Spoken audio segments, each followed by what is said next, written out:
I only went at this video. I told my can share button share on this video. What I go over the time, a lot of people they demand that Ogechukwu should apologize to, according to them, no major. What I go, and since we have seen how important this apology do to those people, we have decided by ourselves. We have decided by ourselves to offer that apology to those who need it, because we know that their life depends on it.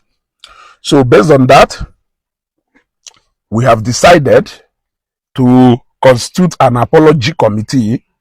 That apology committee will go into different places, locations, ebe nde Ogechi mejolo no. They will go there to go and apologize on behalf of Ogechi.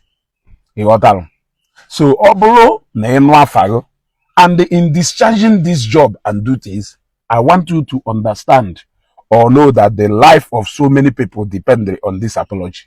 Like on how you do this job, you might have ended up saving a whole lot of people. I mean, think of the kind of joy and happiness this apology will bring into the life of somebody like Adamami Water, somebody like J Park, and the likes of them. When you think about the kind of joy, happiness, you gotta go, how this apology is going to save a lot of people and bring joy back into their life. If you remember that, you must have to discharge this duty diligently and well too. So we are going to assign people who will go to Enugu State, Nigeria. Now we thought about who will be the person that will go to Enugu State, Nigeria. I chekata. Ayamaro onye yeje Enugu State, Nigeria. I decided na somebody doka Akoma TV do so much interested and eager about this apology to Enugu. We have decided to assign him and Wikuku to go and handle that Enugu State apology. If they find it difficult and they say that no, any of those people who saw Ogechi were committed that thing, you are not really present there, let them inform us so that we can do what? We can see what we are going to do about it. Now, I decided personally no more ways to go ye job. Because ni very kill but two things are involved. You gotta go. It's either or somebody. So because of that, I said no more ways to go ye job. Koya okay for Pombadike, more ways to go. Yeje Opombadike, Koya will eba hoda and quankwadana and quacricopo. I am maybe into a swagger. You gotta go on if it do important work I would alone go no result. Kelunde ye jonisha. You gotta go. Kelunde ye jonicha. So Chiamaka, you will go to Onisha for us. You gotta go. Eya gala you Onisha. Ilu Onisha. Ije fix ye. Ife don Onisha.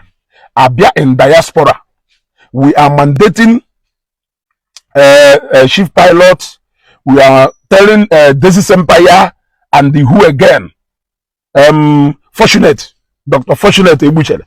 You gotta go. Three of you should handle anything concerning abroad. If on Basalun, the UK, America, and the Bendozonine, three of you should handle that. And the person who is going to supervise,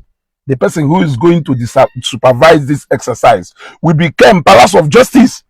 Just the same way as you will sit here down. Just the same way you will decide with the chief pilot. Conspiracy.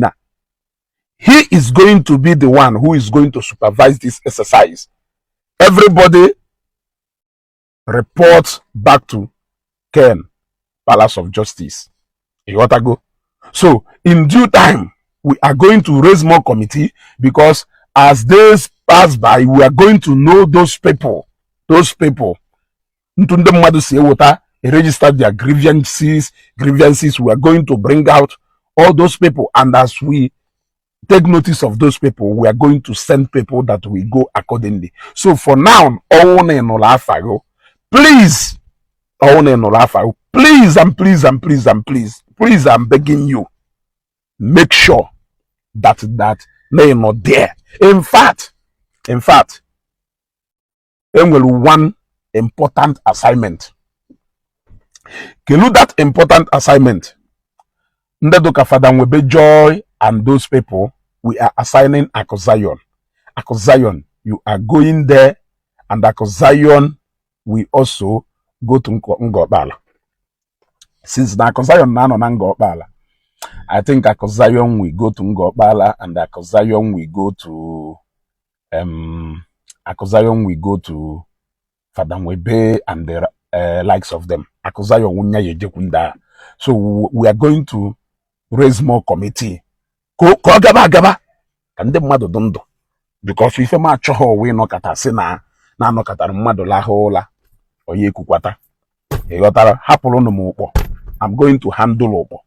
Eyotago mmemme nwe ife do no ukpo. After all, na enewi no ukpo and the one name awuruko nedi. Eyotago. So let us all do this work diligently and come back and give report to the mother. Remember, as you are discharging this duty, know that people's life depends on this apology. There are people who need to live. There are people who need to survive. There are people who need to be healed through successfully discharging this duty. Ewatago, oworo na ichikozie aya poputazie the okarisia ijowa and ebudon. Unu nwekwara assignment yo. Mana assignment nke unu bụla ezigbote ibuo. Ewatana, all na the committee decide there, I will give Ijowa and Ebudon their own assignment. Assignment in Kono a critical, or very critical. Ewatago, assignment in Kono. Ijowa mokon ni yemeyo. Amokon ni yeme Ijowa. Because it has to do with Matthias Nando too. And if we don't go with the perfect man, go to Ebudon with the perfect people, if facing with these people. I to Guaria Toga. I used from Nde Kweyi, where hota. That is ebe akwoma balo. Go see from Ndekwelekwe where hota ebe the likes of us balo. Ka ijezie nu mi fa ko obie. Ka ijezie mi fa ku dodo. Apology. Apology is here. Adamami water, you are going to be happy now. Kenunde zugo you may not go mislead the Ogechi, or is going to mislead the Ogechi. You are going to receive that apology. You will receive one apology. An apology. In our apology, he receive one way with an apology there. Share this video. I have done my own. I have started the process. Let us see how it's going to go. I've started the exercise. Let us see how it's going to go. Go but start my life. Eh? Dalon.